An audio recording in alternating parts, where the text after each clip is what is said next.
I would say it's a thriving sector. Obviously, it's one that has been around, predating a number of us.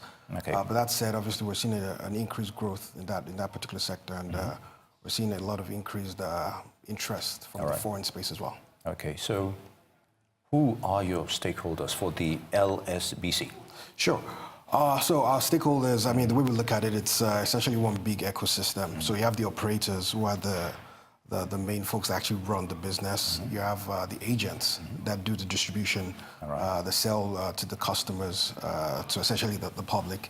And you have obviously the technical partners that sit somewhere in between, to provide the software to all the operators as well as the agents. And quite frankly, you have the general public. So we view everyone as part of this ecosystem. Talking about the general public, what has been their response to lottery in Lagos over time? Well, I would say it's been mixed, but I think obviously we all recognize the times we're in. Clearly, there's been a lot of opportunities that have been created as far as jobs. We're talking about thousands of jobs that have been created for the agents, the employees of these operators.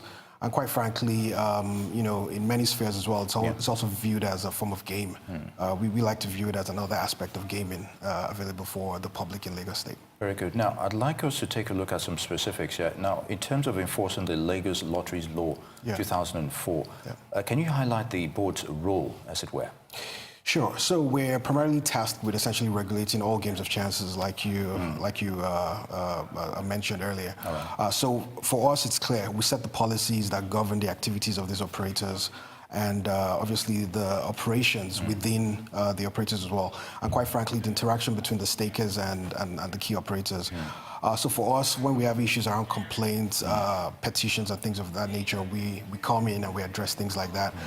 So it's really making sure that the operators are working within those boundaries of the laws we set. So we view ourselves as essentially the policy setters, and we monitor to make sure the operators are complying with those set policies. Very good. Now, with an industry such as yours, there are bound to be challenges as well. Of course. So, which ones would you consider the most biting ones as well, as it were? Well, no, that's a great question. I think for us, it's an evolving sector, quite frankly. So today, you might have an issue that's the top of the list, so to speak, and next day that changes. But I think for us is ensuring compliance with the laws we set, the policies and things of that nature.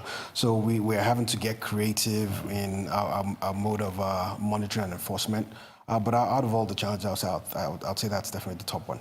All right. So in terms of achievements for the board, what more can you tell us about that? Definitely it's been on for some time now. Absolutely. How would you highlight that? Well, I think for us, so most people know that we're the pioneer gaming regulator in Nigeria. So I think we're you are? Yeah, we actually are. Right. And we're trying to move away from that narrative, quite frankly, because the question is, okay, what else? The revenue we generate from this particular sector, so as far as licensing and taxes, dedicated to specific good causes projects across the state.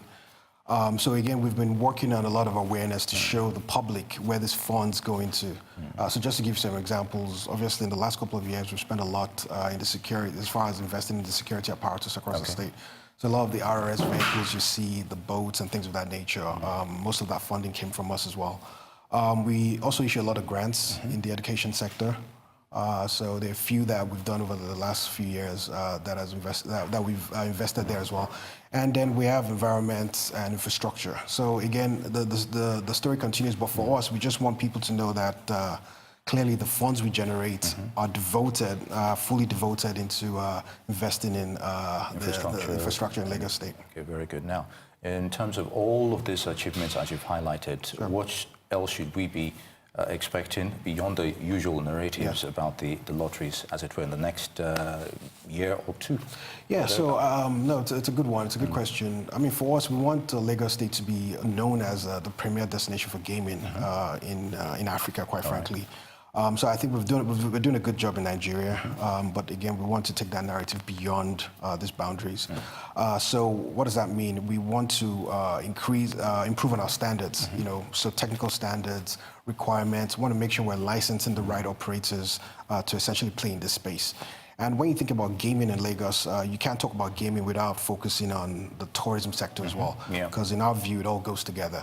So we want situations whereby, as the tourism plan is also set in motion, it's also complementing the gaming roadmap as well, to tie into a lot of the things we're doing that His Excellency is doing across the state. So when you think about it, everything really ties together. This investment in security, investors are not going to come in if their investments are not secure. And quite frankly, tourists and gamers are not going to come to Lagos if the state is not secure as well. Very good. And on a final note, in terms of you trying to progress from one stage to the other, do you partner with foreign firms in terms of, especially technology, for example?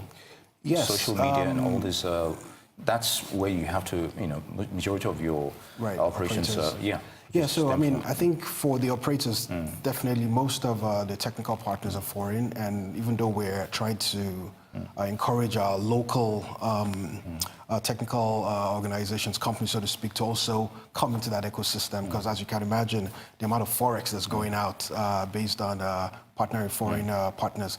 But for us, quite frankly, I think most of our partnerships are actually with local companies. All right, the World Cup is just around the corner. Are we going to be seeing a lot of bets, as it were, at gaming? You definitely will. As a matter of fact, obviously, a lot of campaigns have started. You see a lot of the sports betting operators coming up with different promotions now. Again, on our end... And of course, your board has a lot to do with that as well. Right. So again, it's regulating. We're not in the business of running business. We stay away from that. But it's to make sure that those operating in this space are conducting the activities within the set framework that we've mapped out for them.